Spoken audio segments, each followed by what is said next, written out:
ഒരു നിമിഷം പ്രാർത്ഥിക്കാം.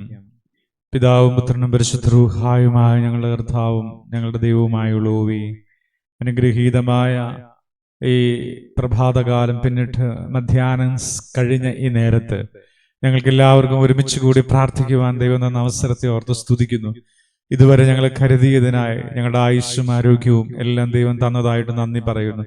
ഞങ്ങൾക്ക് ചെയ്തു തന്ന എല്ലാ ഉപകാരങ്ങൾക്ക് നന്ദി പറയുന്നു. ഇന്ന് പകൽക്കാലം ഞങ്ങൾ നടത്തുന്ന എല്ലാ വിധങ്ങളെ ഓർത്ത് സ്തുതിക്കുന്നു കർത്താവേ.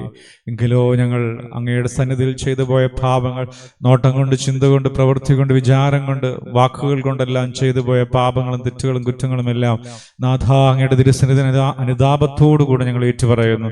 പരിശുദ്ധാത്മാവിനെ വേദനിപ്പിക്കുന്ന ഒരു വഴിയിലൂടെയും സഞ്ചരിക്കാതെ കൃപയുടെ വലിപ്പത്തിൽ ഞങ്ങൾ നടത്തണമെന്ന് പ്രാർത്ഥിക്കുന്നു. ഇപ്പോൾ ഈ ശുശ്രൂഷ ചെയ്ത് പ്രാർത്ഥിക്കുന്ന സകല പ്രിയപ്പെട്ടവരും യേശു ക്രിസ്തുവിന്റെ രക്തത്താൽ അനുഗ്രഹിക്കപ്പെടട്ടെ. സകല പൈശാചികമായ ബാധകൾ, ബന്ധനങ്ങൾ, കെട്ടുകളെല്ലാം പൊട്ടപ്പെടട്ടെ. ആത്മാവിൽ ജനിച്ചവരും വിശുദ്ധിയുള്ളവരുമായി അനേക ദൈവമക്കൾ കർത്താവിൽ വളരുവാൻ വേണ്ടി സമർപ്പിച്ച് പ്രാർത്ഥിക്കുന്നു. ദൈവ സ്നേഹത്തിന് വേണ്ടി, ദൈവത്തിന്റെ കൃപയ്ക്ക് വേണ്ടി നന്ദി പറയുന്നു.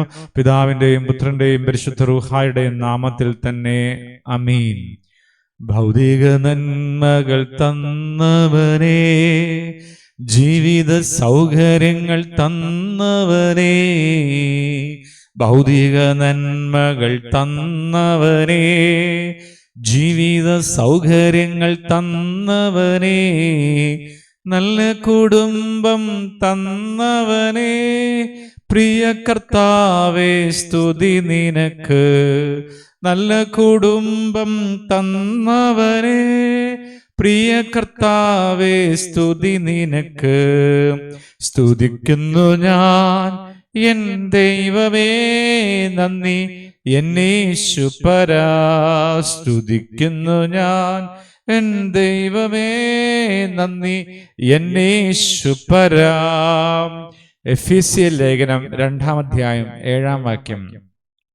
കൃപയുടെ അത്യന്ത ധനത്തെ വരുംകാലങ്ങളിൽ കാണിക്കേണ്ടതിന് ക്രിസ്തുയേശുവിൽ അവനോടുകൂടെ ഉയർത്തെഴുന്നേൽപ്പിച്ചു സ്വർഗത്തിൽ ഇരുത്തുകയും ചെയ്തു. ഹല്ലേലൂയ.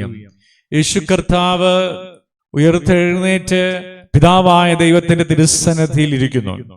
അപ്രകാരം തന്നെ നമ്മുടെ ജീവിതവും ഒരു ഉയർപ്പിന്റെ തലത്തിൽ പോകുമെന്ന് ദൈവം നമുക്ക് ഉറപ്പു തരുന്നു. നമ്മുടെ ജീവിതത്തിൽ അകൃത്യങ്ങളുണ്ട്, പാപമുണ്ട്, തിന്മയുണ്ട്. പക്ഷെ നമ്മുടെ ജീവിതം എങ്ങനെയാണ് ഉയർപ്പിന്റെ തലത്തിൽ പോകുന്നത്? യേശു തമ്പുരാൻ കാണിച്ചു തന്ന വഴി ഇന്നലെ രാത്രിയുടെ സന്ദേശത്തിൽ പങ്കുവച്ചത് യേശുക്രിസ്തു സത്യമാണ്, വഴിയും സത്യവും ജീവനുമാണ്. ആ സത്യമെന്ന യേശുക്രിസ്തു എന്ന വഴി, കർത്താവിലൂടെ ആ വഴിയിലൂടെ നടക്കുന്ന വ്യക്തിത്വങ്ങൾ, കൃപയിൽ നടക്കുന്നു.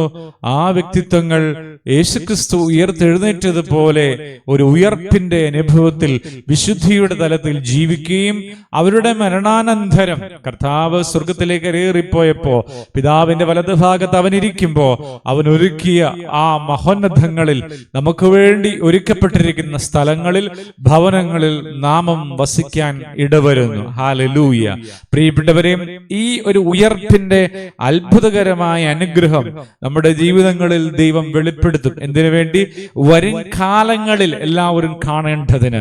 അതുകൊണ്ട് ഈ കാലയളവിൽ, ഈ 2026 ഓഗസ്റ്റ് മാസം, ഇന്നേ ദിവസം പ്രിയപ്പെട്ടവരെ, പരിശുദ്ധ റൂഹ നമ്മോട് പറയുന്നത് അവന്റെ ഉയർപ്പിന്റെ കൃപാധനത്തിന്റെ സാക്ഷികളായി ഈ ലോകത്ത് ജീവിക്കാനും വരാനുള്ള ലോകത്തിന് സാക്ഷികളായി മാറാനും ദൈവം നമ്മെ വിളിച്ച് വേർതിരിച്ചിരിക്കുന്നു. നിങ്ങളെയും എന്നെയും സകല ജനത്തെയും യേശുക്രിസ്തുവിന്റെ ഉയർപ്പിൽ ജീവിക്കാൻ ദൈവം വിളിക്കുന്നു. യേശുക്രിസ്തുവിന്റെ ഉയർപ്പിൽ ജീവിക്കുമ്പോൾ ആ വ്യക്തി ഫലം കായ്ക്കുന്നവനും സാക്ഷ്യമുള്ളവനായി മാറും. നിങ്ങൾ കർത്താവിന്റെ ഉയർപ്പിൽ ജീവിക്കാൻ ആഗ്രഹിക്കുന്നുവെങ്കിൽ അവന്റെ കൃപയുടെ മഹാധനം കൊണ്ട്, കൃപയുടെ വലിപ്പം കൊണ്ട് നമ്മെ ശുദ്ധീകരിക്കുന്ന ദൈവം നമ്മുടെ അരികിലുണ്ട്. തീർച്ചയായിട്ടും ദൈവം നമുക്ക് നന്മ തരും, വിശുദ്ധി നൽകും. നിങ്ങൾ കർത്താവിന്റെ കരങ്ങളിൽ കൊടുക്കൂ. ജീവിതം ഒരു അത്ഭുതകരമായ അനുഗ്രഹത്തിലേക്ക് പ്രവേശിക്കുന്നത് കാണുവാൻ സാധിക്കും. പ്രാർത്ഥിക്കാം. പിതാവും പുത്രനും പരിശുദ്ധ റൂഹായുമായ ഞങ്ങളുടെ കർത്താവും ദൈവമായുള്ളൂവേ, അനുഗ്രഹീതമായ സമയത്തിനായിട്ട് നന്ദി പറയുന്നു. അനന്തമായ കൃപയ്ക്കും സ്നേഹത്തിനുമായി നന്ദി പറയുന്നു. കേൾപ്പിച്ച സന്ദേശത്തിന് നന്ദി പറയുന്നു. സകല സകല പൈശാചികമായ ബാധകൾ, ബന്ധനങ്ങൾ, കെട്ടുകളെല്ലാം ഞങ്ങളുടെ ശരീരത്തിൽ നിന്ന്, ജീവിതത്തിൽ നിന്ന് യേശുവിന്റെ നാമത്തിൽ വിട്ടുപോകട്ടെ. ഞങ്ങൾ ചെയ്യാൻ പോകുന്ന പേപ്പർ വർക്കുകൾ, ഞങ്ങളുടെ ജോലികൾ, ഞങ്ങളുടെ വിദ്യാഭ്യാസം, ഞങ്ങളുടെ എല്ലാ മേഖലകളും കർത്താവിന്റെ രക്തത്താൽ ശുദ്ധീകരിക്കപ്പെടട്ടെ.